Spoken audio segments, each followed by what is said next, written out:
pouvoir continuer sur ton interview, Anthony, pour pouvoir parler maintenant de la dimension plutôt marketing de Sprint Copy. Je voudrais tout d'abord que tu nous expliques le nom de ton entreprise, Sprint Copy. Qu'est-ce que tu mets en avant à travers ce nom? Sprint Copy, ça vient d'une concertation avec des amis, tout d'abord. C'était l'idée d'avoir quelque chose de dynamique, avoir le côté rapide, D'accord. avoir un lien avec l'impression. Donc à la base, c'était uniquement Sprint. Oui. Et quand j'ai commencé à travailler sur la communication, je montrais ça à d'autres personnes. Ils me disaient, mais Sprint, on attend quelque chose derrière. Et d'un coup, ça a été Sprint Copy qui a été proposé. J'ai bien aimé, j'ai accroché, j'ai regardé rapidement. Il n'y en avait pas dans la région lilloise.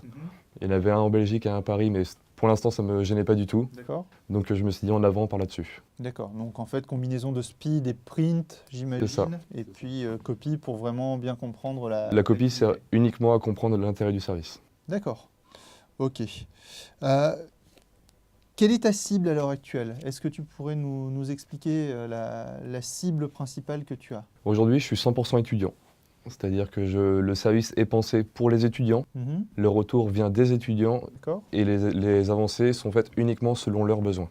Ok, donc en gros, si on voulait faire le lien, enfin, si on voulait extrapoler sur un type de segmentation que tu aurais pu faire, on est sur de la segmentation socio-démographique, avec une dimension géographique également, des critères géographiques, étant donné que tu es vraiment sur l'Akato à l'heure actuelle, et une notion aussi d'avantages recherchés, Oui. pour voir quels étaient les avantages, comme tu le disais, la vitesse et l'impression, qui sont vraiment les avantages que recherchent les étudiants.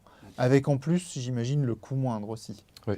Alors justement, pour le coût moindre, comment est-ce que tu détermines le prix dont tu as déjà parlé dans les vidéos précédentes? La première fois que l'idée m'est venue, c'était au moment du lancement de Free Mobile, D'accord. où je voyais Xavier Niel crier partout. On a divisé par 2 le coût de la téléphonie. D'accord.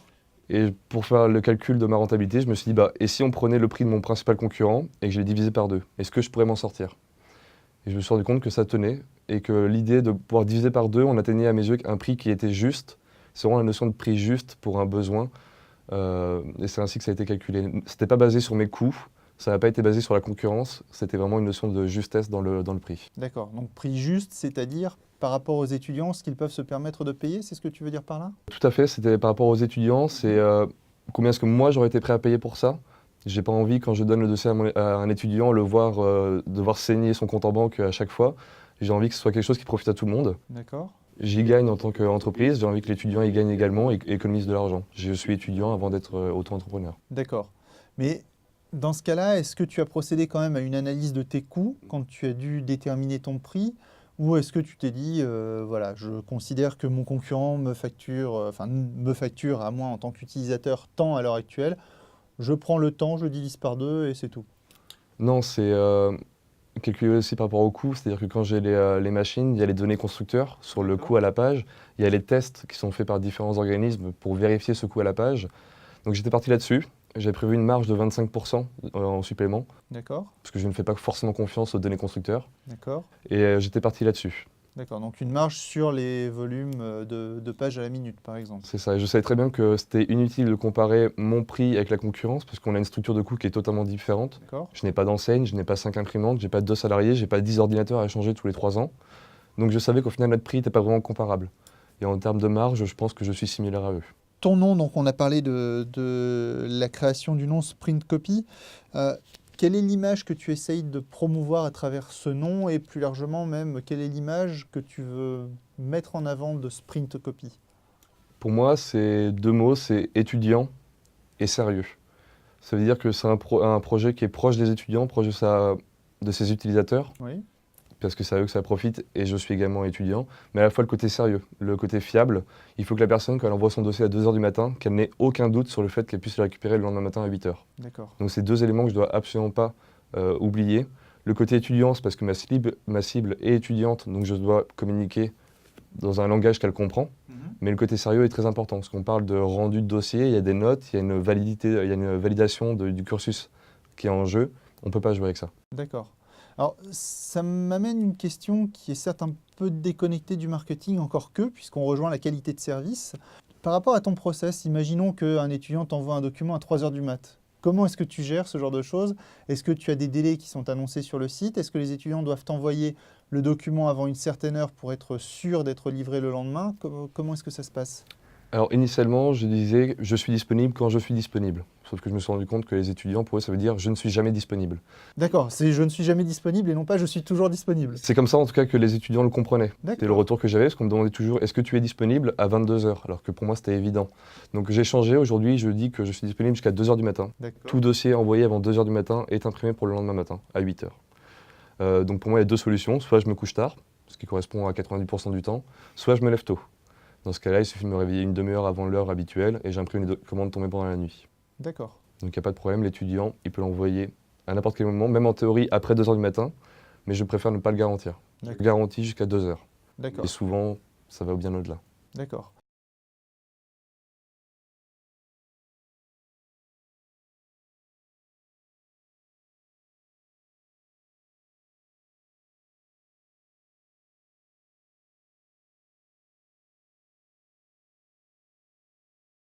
J'ai eu 2 problèmes en 2 années, 2 fois avec la même personne. D'accord. Donc si elle nous regarde aujourd'hui, j'en suis sincèrement désolé. Donc dans ces cas-là, ma logique est simple, c'est 1, je rembourse le document, Oui, et 2, je rends la même somme, c'est-à-dire que je rembourse à 200%, avec le petit message en espérant que tu puisses aller l'imprimer chez la concurrence à ce prix-là. d'accord. Donc ça m'est très peu arrivé, heureusement, Oui, 2 fois en 2 ans sur combien sur, de documents? sur 1200 dossiers. 1200 dossiers. Donc maintenant, ça me permet d'avoir une confirmation automatique. Je sais que les commandes, je peux les gérer. C'est moi, dans mes créneaux horaires, je dis sur le site internet, j'ai une case à cocher, disponible ou non disponible. Donc à partir de là, l'étudiant, quand il envoie son document, si je suis disponible, il a la confirmation automatiquement et il sait que son document sera là. D'accord, Et actuellement, j'ai eu aucune commande confirmée non délivrée. d'accord, Je croise les doigts, mais je pense que ça va continuer. d'accord. Donc on est vraiment sur un niveau de qualité de service extrêmement élevé, avec en plus des garanties qui sont mises en avant pour les utilisateurs. Comme je disais tout à l'heure, un rapport de stage, s'il n'est pas rendu à midi, ça peut être un 0. J'ai pas envie que l'étudiant se retourne contre moi derrière. D'accord. Comment est-ce que tu assures également la promotion de ton service en termes de communication? Comment est-ce que tu procèdes? Alors c'est là-dessus que j'ai le plus de mal à l'heure actuelle.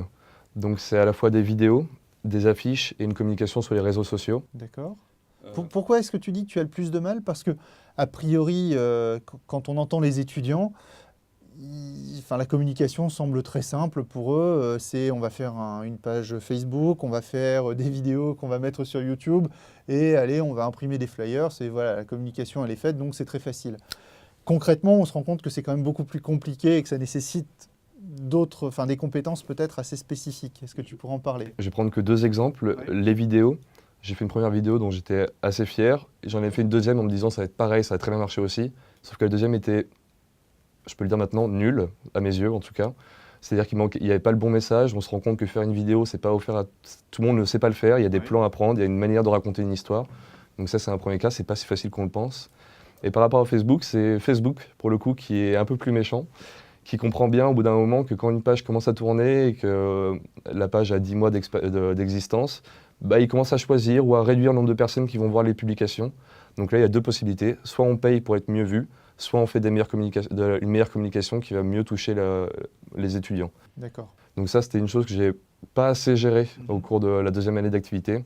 Et c'est mon gros challenge de cette année. Donc c'est très intéressant parce que ça veut dire déjà que Facebook, avec son slogan « c'est gratuit et ça le restera toujours », c'est loin d'être gratuit et en tout cas c'est loin de l'être resté toujours. Et après sur la vidéo, alors tu parlais de la qualité de la vidéo mais également en termes de diffusion, comment est-ce que tu réussissais à toucher les gens en diffusant ta vidéo?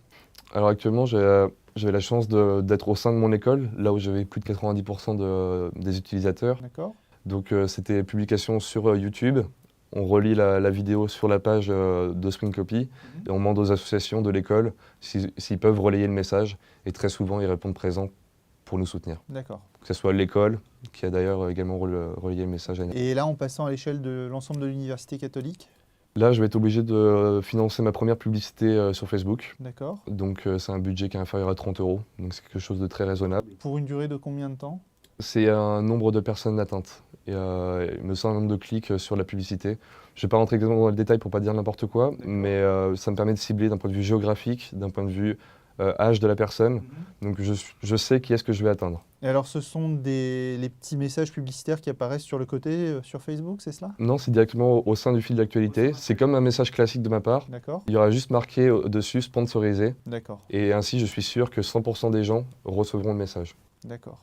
Oui, donc ça te permet de passer au sein du flux de C'est ça. Faire un forcing pour être sûr ouais, d'être dans le fil faire des d'actualité. pushs sur le- C'est pas quelque chose que j'aime beaucoup, parce qu'en tant qu'utilisateur, j'aime pas être bombardé de messages publicitaires de la part J'imagine des autres. Mais une fois, je pense que je me l'autoriserai 1 à 2 fois par an pour les choses vraiment importantes. Pourquoi est-ce que tu as privilégié Facebook par rapport à d'autres, alors soit d'autres réseaux sociaux, ou d'autres sites ou d'autres modes de communication? Par souci de temps et de connaissances, Facebook, c'est là où il y avait tout le monde, je le savais. Twitter, Instagram, Vine, etc. Je pense que c'est des bons outils qui pourraient me servir plus tard. Mhm. Faire des vidéos un peu décalées. Il y a plein de choses à faire avec ces réseaux-là, mais je préférais me rester focalisé sur un seul. Et quand je vois que j'ai eu du mal à gérer Facebook tout seul l'année dernière, je me dis que j'ai bien fait d'attendre pour les autres. Mais là, cette année, j'espère faire plus grand. D'accord. Ok. Pour conclure sur cette dimension marketing, comment est-ce que tu estimes ou comment est-ce que tu mesures la satisfaction des clients? On a parlé tout à l'heure de la qualité de service, mais cette notion de satisfaction de tes clients, est-ce que tu as des indicateurs de mesure que tu utilises? Est-ce que tu fais des enquêtes? Enfin, comment procèdes-tu? Je fais un sondage en général, 1 fois par an, au mois d'octobre. C'est suite à la phase de rush des rapports de stage. D'accord. C'est là où j'ai un tiers de mon chiffre d'affaires quasiment. Et donc suite à ça, je peux questionner les utilisateurs sur la qualité du service, est-ce que vous avez réussi à trouver les informations, est-ce que vous avez trouvé que le site internet était assez facile d'utilisation, est-ce que vous pensez que la communication est bonne, enfin, toutes les questions que je peux avoir, et ça permet d'avoir un grand retour assez rapidement. Ouais. D'accord. Et tu as un taux de retour assez important pour pouvoir L'année dernière- avoir des statistiques vraiment fiables? L'année dernière, en moins de 24 heures, j'ai eu plus de 100 réponses. Donc je pense que la communauté, quand on la harcèle pas, quand on lui demande pas de l'aide toutes les 2 semaines, Mhm. elle est présente. Et elle se rend compte qu'il y a du travail de notre part. Et si elle peut répondre à un sondage qui dure moins de 2 minutes à chaque fois, elle n'hésitera pas à le faire 1 fois par an. D'accord. Et sinon, j'ai une autre manière de capter le retour entre guillemets des utilisateurs. C'est quand je rencontre tout simplement des étudiants, que je parle du service et que du coup j'ai leur expérience, qu'ils soient utilisateurs ou non, Mhm. je peux avoir un point de vue extérieur sur le D'accord. service. Encore une fois, j'ai la chance d'être étudiant moi-même, donc très proche de mon marché de niche. D'accord. Ok, bien écoute, merci pour tous ces éléments qui nous éclairent sur la stratégie marketing de Sprint Copy. Merci bien.